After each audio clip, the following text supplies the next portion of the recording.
Hey there, this is Murphy Wales of Team Boom, and I actually kind of wanted to give you guys a bit of an idea of how I came to this idea before I actually gave you my pitch.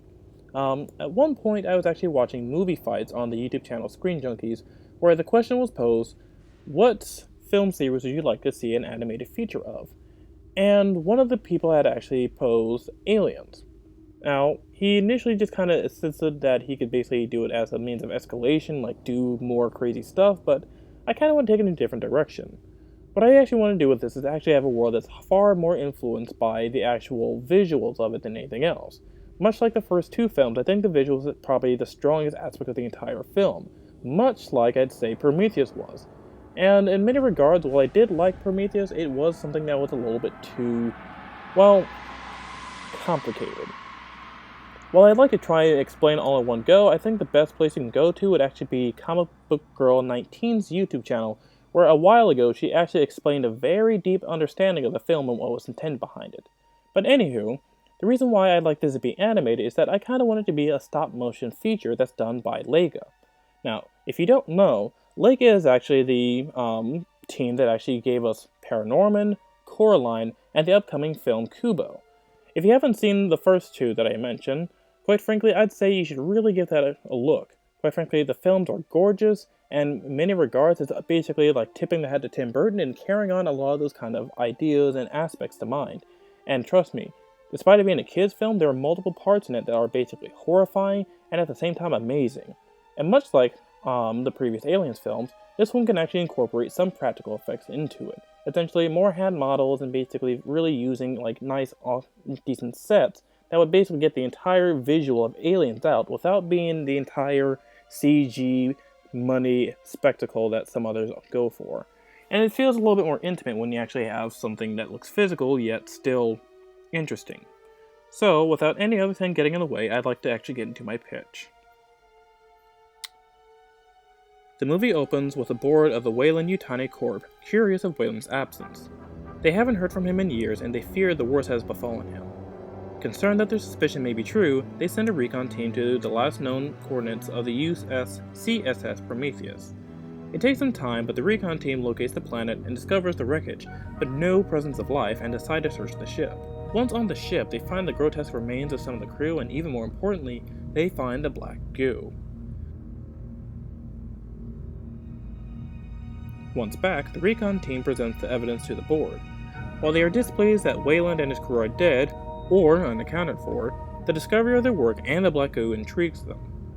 Curious of the goo's mysteries, they decide to assemble an off-the-books research team to learn of its properties and possible effects. Upon drafting, they locate the film's protagonists, Nadi and Harut, two siblings who are collective experts in chemistry, biological studies, and animal behavior.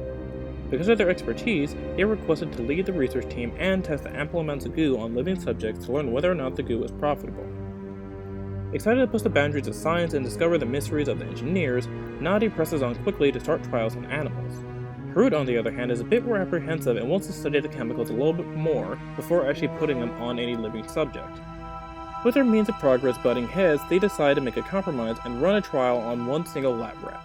Initially, they take samples of the rat's DNA and introduce goo to it, and then progress to actually giving the rat injections. After the physical change, they see the rat has become more aggressive and viral. Nadi takes notes of its habits and sees that despite its aggression, the rat is still vulnerable to suggestion and reproductive urges. Controlled by curiosity, she introduces a female rat into its pen and notices that it mates and then leaves the rat alone while still antagonizing the other rats. What truly astonishes her is that the female rat reproduces a small facehugger. At this point, Nadi is absolutely stunned by the reproductive cycle. Harut, on the other hand, is impressed by the goo's shift in makeup, though dislikes the effects on the animals. To avoid unnecessary animal sacrifices, they decide to study the small facehugger instead. They discover that the life cycle of the facehugger appears to be limited, and its desire is apparent when introducing model rats into its pen. The progress they make in the time is substantial, but makes Harut a tad uncomfortable when realizing the goo's possible intention, the eradication of sentient organic life. He then decides to look over the available notes from the Prometheus and begins to feel a sudden urge of guilt. While the research is underway, a new scientist is introduced to the team, Peter Arland.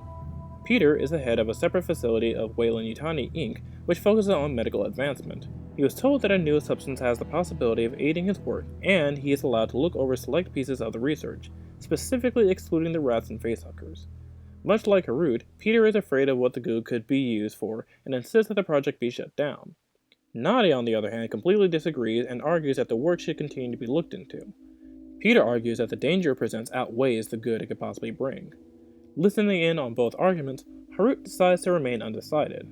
Because of his argument, Peter decides to threaten Nadia with a lie, saying that his pulling Weylie-Yutani could end her career. This upsets both the siblings, and they decide to back off until they think of another plan. Desperate that her work could be forfeit, Nadia decides to progress her work onto another animal in secret. Harut, on the other hand, decides to look into the pull that Peter has and discovers his bluff. Rejoiced, he searches for his sister to inform her otherwise, but he discovers that she already progressed to another creature. Somewhat angered by her outburst, he gets into an argument with her, one which Peter hears and invades upon. Bursting in, Peter then sees the physical effects on the animal and acts rashly and causes an accident that allows an infected rat to escape. Peter then presents the siblings' work to the board and excludes significant information, doing whatever he can to bring the research to a close. Awaiting a chance to explain themselves, the siblings take notice that a test subject is unaccounted for and set in motion a search for the creature. They discover that during the time they were being evaluated, the rat species infected other animals, forcing offspring to be ingested by larger animals. This outbreak brings about different versions of the xenomorph and a deluge of H.R. Geiger's artistic influence. This is the pitch for the animated Aliens movie, The Fall.